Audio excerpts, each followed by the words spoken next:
Hey, Alec, how are you doing? Hey, I'm doing just dandy. Are you ready to continue our journey through the best season of Survivor yet? As long as it keeps getting as fun as and more enjoyable like last episode was, yes. Yeah, what happened in the last episode, in fact?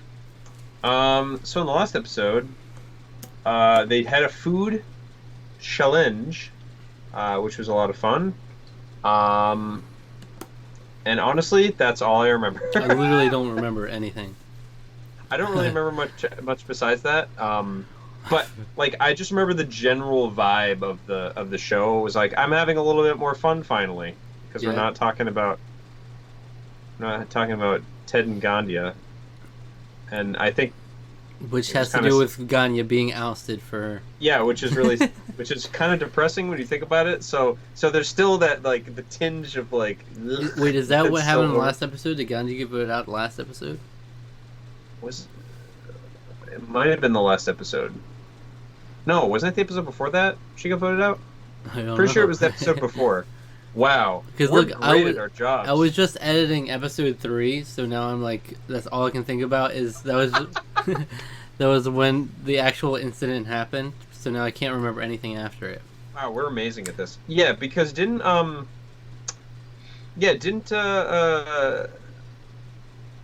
not Gandia, but it was the other team. Someone got voted out of the other team last episode. Uh-huh. Sir? Stephanie got voted out. The Sir. firefighter. Yeah, Stephanie, because she was a joyless human. Yeah, it was between wasn't it between Stephanie and Sheehan was like the two options they were tossed. Pretty much, but like everyone went with. And Robb was like, "Yo, man, I don't know what's going on." Like he was just like, He's gonna keep voting Sheehan, yeah. yeah, because he doesn't like her. So. Moving into this episode, we'll see how all the fan favorite players. How all our continue fan on. favorites are Yeah. doing. Oh yeah, right. And the past episode also had that really nice interaction between kind of the head guy of that. Again, I'm terrible because we've taken so many breaks with the show. I'm terrible with the names. Yeah. Well, it was the nice like heart to heart Sheehan had with him, and it was really nice. Mm-hmm. It was a nice interaction. Jake. Jake, that's it. Oh, that's right, yeah, Sheehan. And it's not even like we took a break. It's been a week. It's like there's no excuse now. We just don't know how Not to, really, yeah. don't know how to process information. Brains are still forming. Okay. So, you can go to the link in the description if you want to watch the reaction highlights segment. You can watch it with us as we're watching it. Oh, and I should have mentioned that I have seen this before. Alec has not. So we're watching through the seasons chronologically. Yep. And We're so gonna far, be Thailand is talking- gearing up to be the best season. Let's go.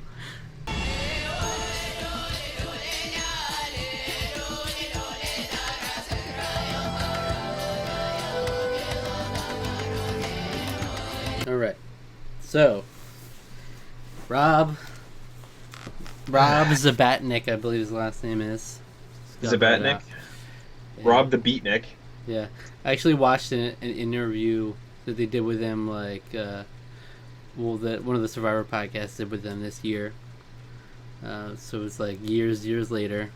And we were talking about how he brought the skateboard as a luxury item, and that wasn't actually his choice. It was just like a production thing.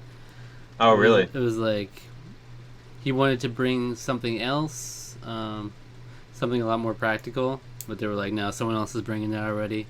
It was like, they were just like, look around your room, see what you have, and he's like, I got a skateboard, and they were like, yeah, bring that would be great. And so they make him the skateboarder guy. Okay, well, screw you, production guys, because you made him even worse than he already was. Yeah, I actually wrote notes this time, so that's something. Same here. So, first of all, want to point out, obviously, this Banana Gate starts out, Robb versus Ken. It's Yes. it's kind of a big deal starting out, and Did we have a gate last season, Marquesas? I feel like we were. wasn't there something? I don't know. I felt like we missed one for that season, and it felt empty. Speaking of Marquesas, though, I actually saw Hunter on like some random commercial. He was like he was like he was like the head for like some as seen on TV Nice. item, and I was like, hey, I recognize that guy. I was like, why do I know him? And I thought about it for a second. I was like, oh my gosh, I've seen him on Survivor. You didn't say I'm Hunter from Survivor Marquesas? No, he didn't. But I was like, I recognize him. Nice. Yeah. So there was a banana gate. Started out, it was kind of like Robb was just horking down bananas, and people weren't too happy. Ken was just like, this guy's a fool. What's going on? Two alpha males going at it. Pretty much, cockfight.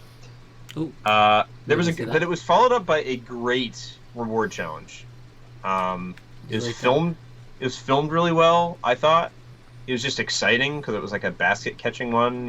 It's like you catch the ball with the basket. There's some strategy involved in it too.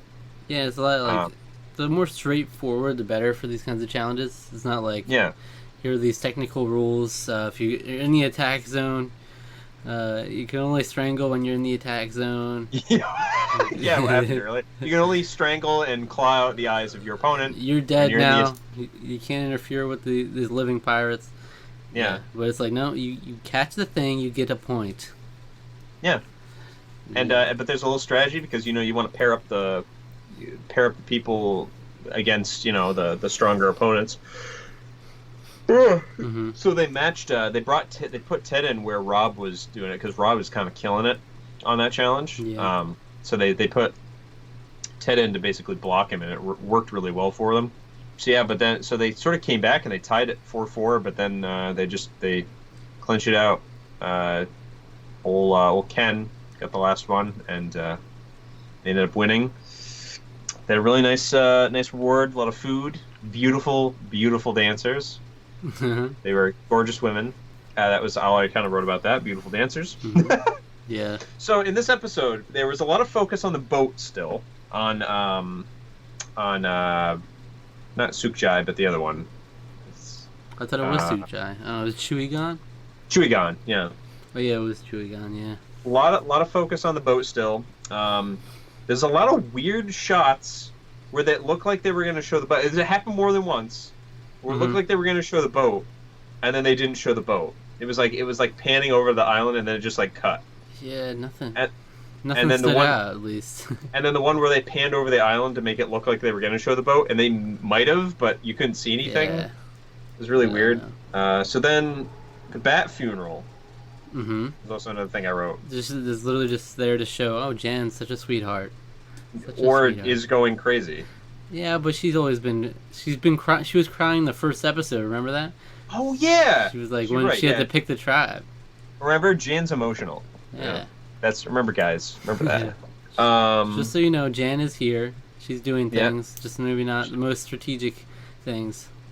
She found a really creepy-looking dead bat and buried it. Yep. And everyone on the tribe rolled their eyes. Yeah. Flag Frenzy is what I called the mini game that they played.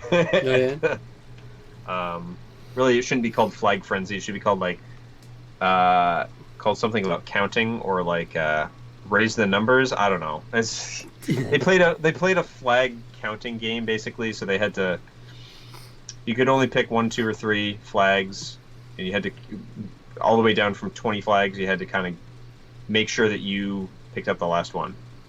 Yeah, I mean, I'm not actually a huge fan of these kinds of challenges because I don't think it's not the most exciting thing to watch. Also, it's like as a team thing, it's kind of like when you have a group project at school. It's like they're not all equally contributing to this. It's like everybody looks over to this one person who obviously knows more than them. It's like, what should we do? I don't know. Let's just do 1, and let's do 2, and then wait. Yeah, it's a weird. Like I said, like I was saying while we were watching, like there's a Mario Party mini game in Mario Party 2 that's basically identical to this. It's not like counting flags. Basically, you hit a block for 1 or 2, and you're collecting fruits. Basically, what you're trying to do is to make sure that you don't end up with a beehive in your basket while you're collecting the fruits. So it's a lot of planning ahead in your mind to make sure that you don't end up getting it. Obviously, inevitably, 3 people will go. But if you plan it out strategically, you can basically guarantee, if you're playing one player, obviously, you can kind of guarantee that you're going to win if you play it, if you counted everything out right. So this game is tough because it's like you are obviously having to outwit the other team, but it kind of comes down to a point where you're screwed either way you go about it. Like one team was going to end up to a point where it's like there's literally nothing we can do about it. The other team's going to win. So it's like you had to plan. You did sort of have to plan far enough ahead to sort of guarantee that you would win. It's kind of like the tile, turning over the tile challenge that we've seen in the past, where you have to step on over and flip the one that's underneath you. You remember that one? Where it's like by the end, it's like, okay, I'm clearly losing. Like, yeah, clearly gonna lose. Like I just have to play it out, boys. Just play it out.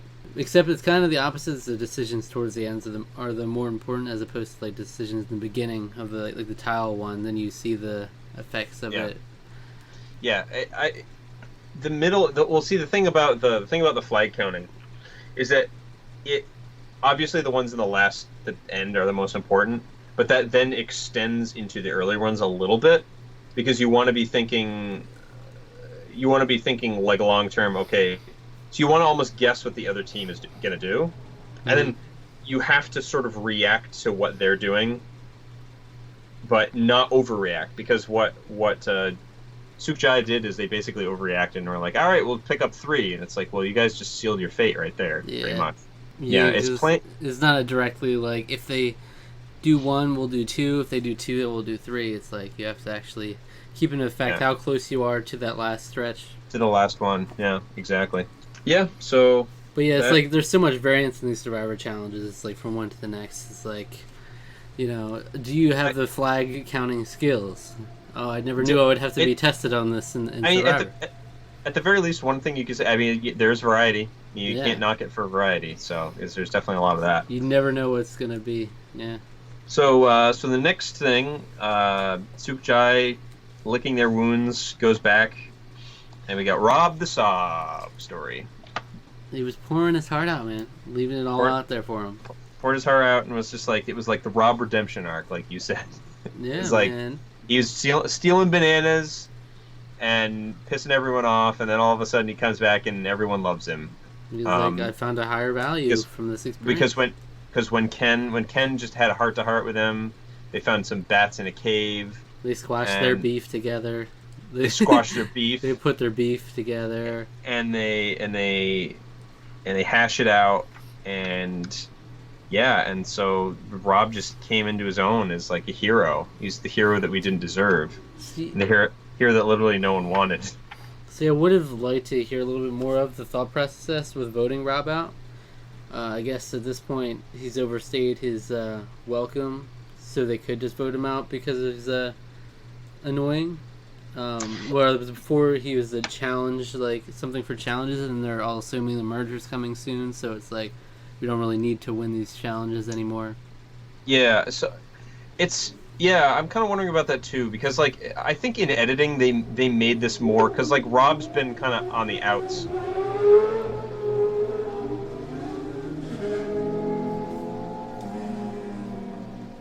Do people do street races outside your house? Yes. That's the problem. That's the problem with living on a highway. You have these freaking motorcycles.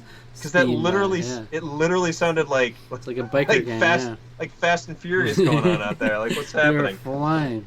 That was amazing.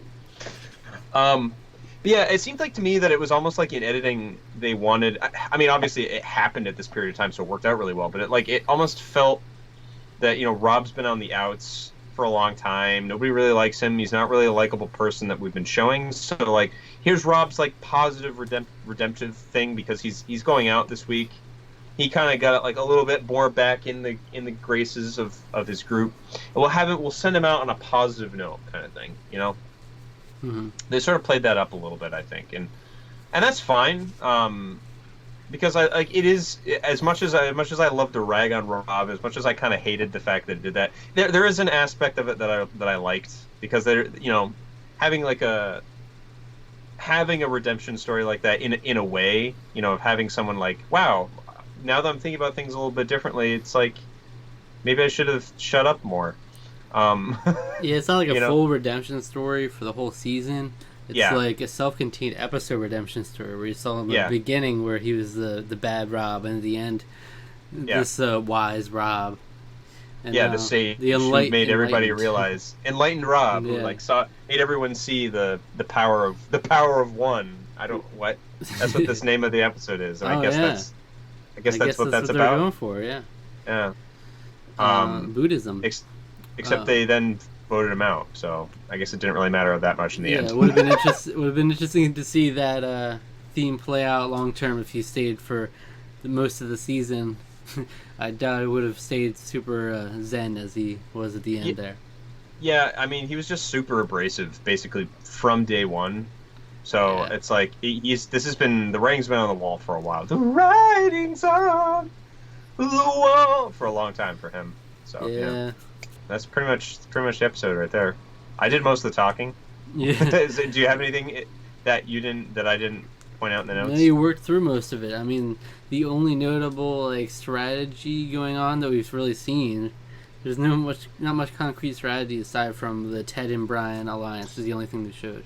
Yeah, Ted and Brian is going to be a big contender going forward into the merge. It was weird. That was actually another thing that I wanted to mention. It was just so strange to have not been given any inkling of what was going to happen at Tribal Council. They pretty much threw us in completely blind.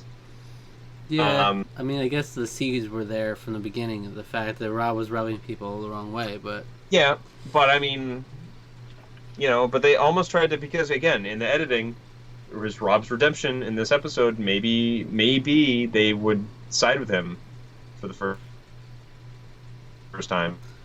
Yeah, and I mean, obviously didn't end up happening that way.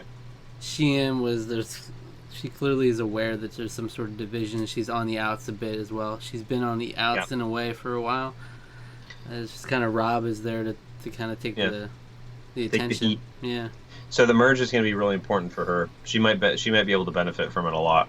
Yeah, which maybe next episode, but they're in a circle and it's like we're trying something new here. Something weird. Yeah, well, that was kind of like they were trying something new. Does anyone want to switch tribes? And literally no one did. Yeah, we'll have to see how that works out. And then obviously once the merge comes, that's when it really picks up. That's when it gets really interesting. Every time. And you get individual immunities instead of challenge immunities. It's not just all happy. Let's try to pretend we're on each other's good graces at least. The lines are drawn in the sand more. Stay tuned for next week for the next episode. And yeah, you can go back and watch any of our previous Survivor reviews and reactions we've done. Please do. Alright, thank you for watching. At ease.